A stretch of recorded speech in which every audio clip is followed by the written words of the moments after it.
You know the Bruce Poliquin type? Wall Street millionaire who puts himself first. People like that don't fit in up here.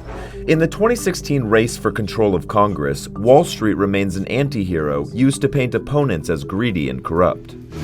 Here we are on Wall Street, and somebody up there is probably writing Rob Portman a check.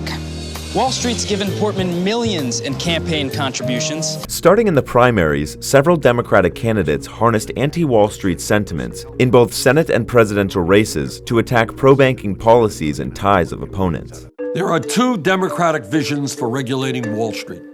One says it's okay to take millions from big banks and then tell them what to do.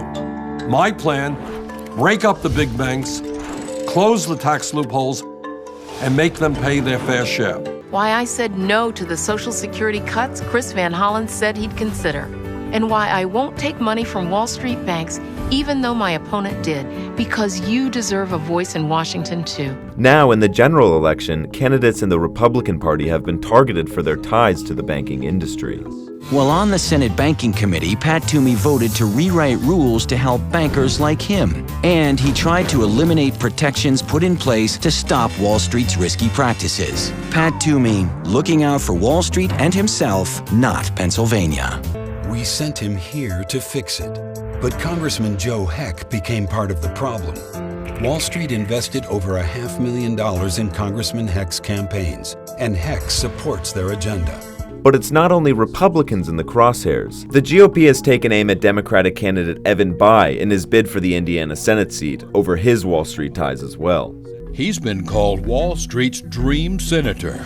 Evan Bayh, part of the Washington lobbying establishment. Bayh carved out a lucrative niche, swaying public policy to benefit the clients at his big Washington lobbying firm. Kantar Media, who tracks political ads, says Wall Street, or banks, were cited in ads in 34 Senate races and 25 House contests. Though that number is down from recent election cycles, the reference remains a political weapon in many races.